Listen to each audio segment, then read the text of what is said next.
Straight edge, CM Punk. I don't know if I could say straight edge or not, but I'm a CM Punk fan.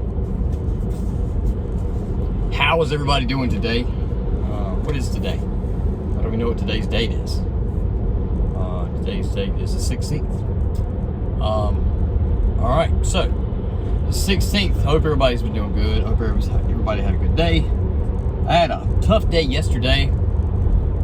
Just feeling like I couldn't get anywhere. Everything I tried to do seemed like a roadblock.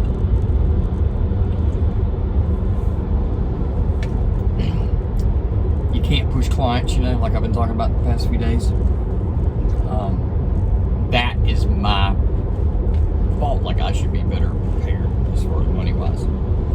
Then I won't have to worry about. I was just listening to a sales book by Brian Tracy, and he was talking about that, like having that mindset. He had another term for it, but like if you had a mindset, he talked about if you had the mindset of like living week to week, you know, with your money, like $500 a week, and you spend exactly $500 a week, you get that mindset. He talked about how that, you know, that increased to $20,000 a week or $40,000 a week. Your mindset would do that, because your mind would want to work it out, where you get rid of the money, like burning a hole in your pocket. I'll talk about that because I have that mindset too, which is stupid. I don't know. How do you get that mindset, really? Like, how do you get that mindset that just doing week to week and spend all your money like that? I wonder how that develops, like over time, and wonder why. Because you run out of money, like, or you spend that way from like maybe you saw your parents do it.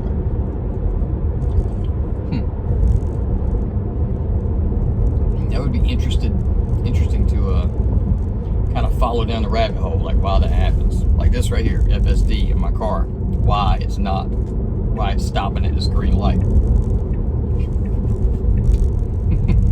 Why does that happen? But yeah, it'd be interesting to see like how that develops, like how you get that mindset of stuff, of spending week to week. You know, like I mentioned, you know, from the root, how would you do that?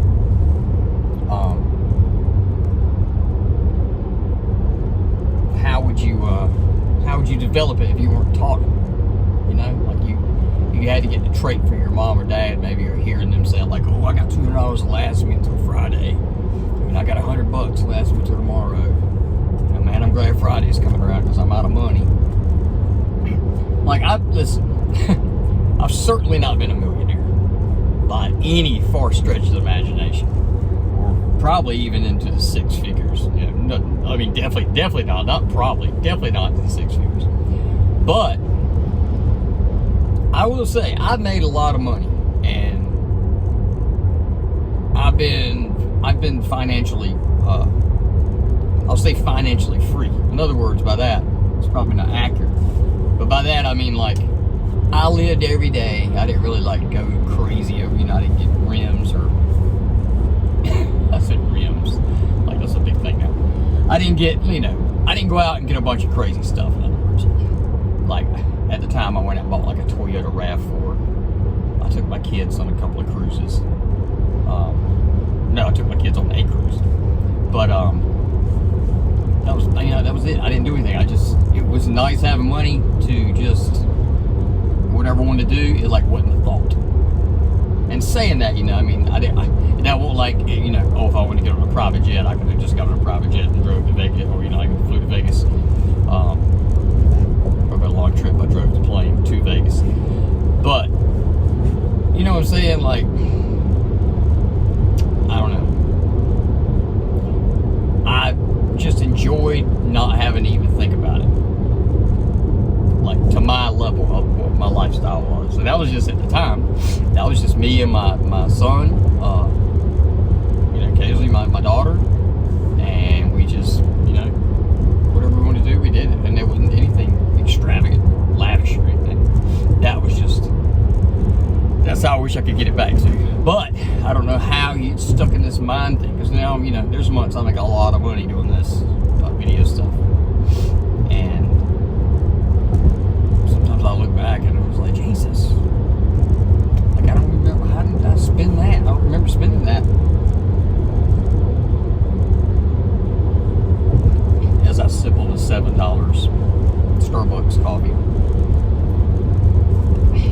That is a mental crack game right here, is this Starbucks coffee. Amber, you got me drinking that. She's, I'm sure watches this podcast or whatever you want to call it, this YouTube series. Amber's my wife. But she's a Starbucks freak, so she's got me hooked on this Starbucks stuff now. But anyway, yeah, saying that, I'm right live with the rest of America. I'm sitting here talking about, you know, having slow work, stuff like that, struggling a little bit with the business. I'm drinking $7 coffees, which is kind of oxymoron. So I'd probably deserve anything in the comments that I get. But anyway, is this car gonna pull out in front of me? Well, yeah, of course it is. All right, it's sped up. But I just want to get back to that, and I don't know what it is, like the science of the spending, that whole thing about the whole weekly and the living week to week, and you get that mentality. Like I definitely feel that on a monthly basis.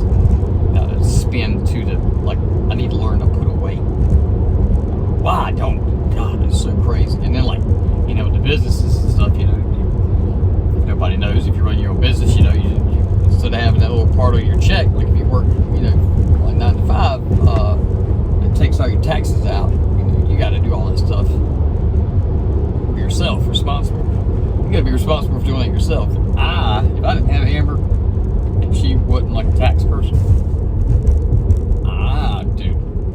there's no telling what would be going on right now with my business, because I don't know half the stuff to do.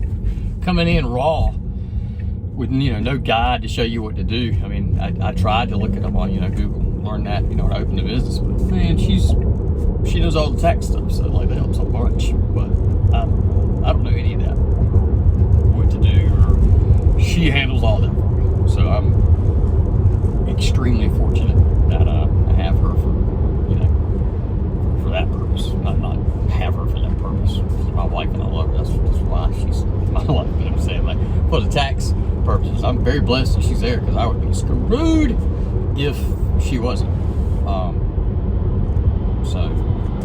But yeah, I got to get better. I got to learn to put away. I need to learn how to do like stocks, learn how to put money away. Like my friend, he's really good at stocks and stuff. Like, I need to talk to him and like look, find out exactly what it is you do. You know, like I see people in the Tesla groups I follow, you know, where they talk about buying Tesla stock and stuff like that. But man, I'm tired of this week-to-week living stuff. I'm tired of this mentality, and I want to change it. But then again, as we talked about before, with your consciousness and your subconsciousness, like, if the consciousness that's broke is the one that's trying to change, how is it going to change? Because it's the consciousness that also simultaneously has the problem.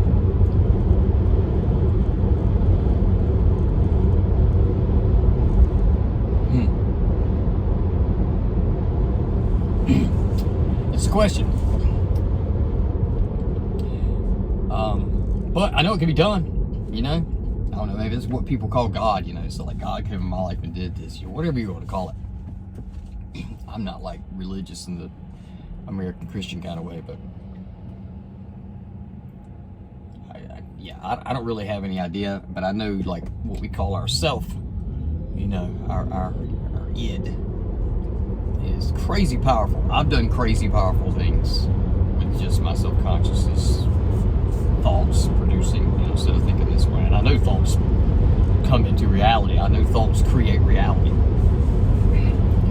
So I know all that stuff can be done. You can change, you know, a lot of stuff. Man, I got some bad habits, like I mentioned before. I got a break, but you're nothing terrible. I'm just saying I could do better, but I have to get this business thing on lock. I even called a friend of mine, Philippines. I mean, like, we're not friends. We're friends, but I'm saying, like, we don't hang out and do dinner or anything like that. But he's a good dude, super knowledgeable, probably one of the most successful, you know, videographers. You know, like single owner video production guys around here, and he's in Greenville.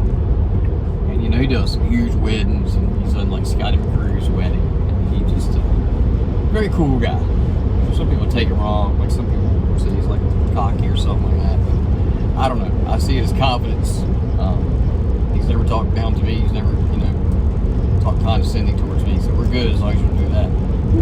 But anyway, he's always helped me out. He's always, you know, done good things for me and assisted me. You would think like he's not. Like I'm not and I'm not like any competition for him. So when I say this, I don't mean it that way. But like you would think a competitor in the business, you know, same business I'm in, he does what I do and I do what he does. You know, wouldn't want to help you at all, or you know, maybe like lie about it. But like this guy is so open about it. He's just like, totally. Like I'll help you anytime. And he does. You know, like today I asked him. I said, man, like at the end of last year, I asked him. I said, man, could we possibly hop on a call? You know, for like 5 or 10 minutes, Zoom call, whatever. Or I'll drive over to Greenville and you know, buy you a Starbucks. And he was like, you know, sure. But we never got around to it. He's a busy guy. He travels a lot. You know, works for a fly exec. So he does a lot of work. So I try to respect that. But we were unable to schedule that. So I wrote him this morning and it was like, look, dude, I know you're busy. I respect that. But man, I sure have some roadblocks and a couple of things I'm having trouble getting by.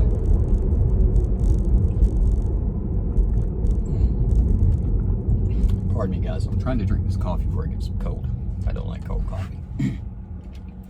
But anyway, and yeah, he wrote me back. I was like, how about tonight? You know, 6:30. You know, I'm like, game on, anytime. I'll learn from you. But yeah, I just got a couple of roadblocks, like, you know, how to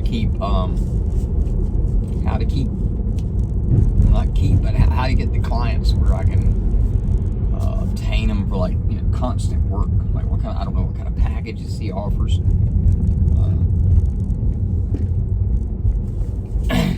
I don't know how he does it. And I have trouble doing that because every client I talk to is so different that you can't cookie cutter, you know. And you don't need a cookie cutter. If a guy's coming up, you know, or a business coming up over here that reaches to type A audience, and he's trying to do XYZ, and this person over here has got a type B audience, and he's trying to do, you know, this. That's two different strategies. That's two different marketing strategies that you have to write up and do and compare to your competitors and in the marketplace and stuff like that. So you can't do a cookie cutter. But I'm not really sure how to price that stuff. I mean, everything's different in North Carolina. Like, you know, when you get online, you see a lot of people there from like the West Coast of California, like the Hollywood, you know, video world. So, you know, they got certain slang and certain words and key terms, and like nobody down here knows what they're talking about. So you can't use that lingo down here. Really, you can't. I mean, a lot of people try down here, but it's just to kind of sound big. But when you get down to it, and you're just being logical, like, you don't need to be using terms like that. But anyway, I just got to learn to acquire work, and then, like, you know, once they write or call, be able to say, like, yeah, you know, not okay, yeah, you wrote about this video, but, you know, let me listen to your business structure. Let me listen to your business model, and let me see if I can tell you what I think you need. Maybe it's not video. Like, how do you think you need video? Or why do you think you need video? But it seems like when I ask people that questions, they run away, or, you know, they come and they're like, hey, we want to price on the video. And I sit down with them and I said, what are you trying to do? And they tell me, and I'm like, okay. So I take a couple of days, I do some research, some marketing research, and come back and give them like kind of a proposal for what I think needs to be done. And they just kind of like, it just seems alien to them. Like, oh, we thought the $200 video was going to change it. So I need to know how to convince them of the value of constant video content online all the time. And look, if you can't afford it, that's one thing. I get it. People ask me like, well, why don't you have it? Because I can't afford it. I'm trying to do everything I can to keep going. I don't have time, and my ADHD, set up cameras to film myself filming work while I mean, it's like a kaleidoscope hole you fall into. I wish I did. I wish I had money to pay another videographer to follow me around and just shoot me filming all the time, so I had B-roll to just constantly put out. I know I need that, and if you're in that situation, that's cool. I'm not judging that. But if you like got all this money and you're putting it into, you know, highway signs that nobody looks at, or, you know, definitely not comparable to being online, not even close to like video content, and you got money and you're not getting the results you want, and then you come to me and I tell you what we can do, and you go do the other anyway. I'm just kind of puzzled, so I'm wondering where I go wrong.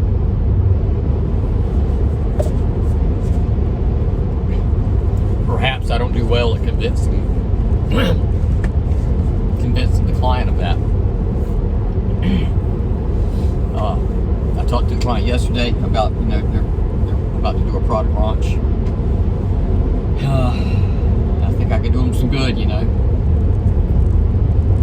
But I don't know how much the owner wants to be involved in that. Which, I mean, I'm not against working with people either. But I also I run into this a lot too. Video content creators, if you're watching this. If you I run in, I tell this story a lot, but like, if I run into, say, a client and come up, they will approach me and they'll say, hey, we were wondering how much, you know, video services are. My question back would be, you know, what are you looking for? You know, what kind of business do you have? We have, you know, we sell, it's a hair salon. And I go, okay, and then I get a little bit more information and we start talking about that. And then I ask, you know, like, do you have any examples of like videos you like of other hair salons? Could you show me how to, you know, even if they're in, you know, Hollywood or whatever, just something to get me on course with, like, oh, okay, I see what groove you're kind of getting with here. That's one of the easiest ways for me anyway. And they'll say, no, you know, we don't know. We don't have any idea. We're coming to you for this. And then we shoot the video, and then after we shoot the video, they become a director. And they're like, oh, we want to change this and that. And like, it's stuff that they're changing that, just don't, like, it don't matter. You know what I'm saying? Like, it's just like, almost like they wouldn't even know to change it, but they're looking something to change. So they just choose to change it. I mean, if they want to pay, that's fine. But I mean, I don't, like, it's going to be a big deal if they do that, because the more editing we do, you know, the more we cost. And that's fine. But I do run into that sometimes, and maybe that's on me too, where I don't ask better discovery questions. But like I say, sometimes around here, when I ask discovery questions, it's almost like it's too much for them. It's almost like, we came for a video, we want to know the price of the video, and we don't want to, you know, and I try to explain what I've explained, like, kind of earlier in this video, like, it's got to be kind of niche to what you're doing, to be honest, and to charge you honestly, give you your most value. But yeah, seem to open up, you know, start asking about the business and stuff. It's almost like they don't have time. They just like, we just want a video. And then sometimes you get the video and you give it to them, and I go back and I'm, you know, I see that, you know, it's not on their site or whatever, and I'll see them and I'll say, well, hey, I have a video. And they'll say, oh, we posted, you know, it didn't get a lot of likes, you know. And then it comes to find out, you know, I find out they posted it when I gave it to them. Like, I gave it to them, delivered it, they posted the video, and they look at the likes on that, and they just judge the whole thing from that. Like, oh, this is a tool, folks. The video stuff is a tool in the huge marketing plan, but it's a powerful one. It's like the sword, you know. So, but I've talked long enough. That's my today, and we'll see what happens tomorrow. I'm at home, or I'm going home to do some more work. We got some stuff knocked out today and some contacts made today on some business. So, struggle on. You guys have a great day. Peace and love. Peace and love.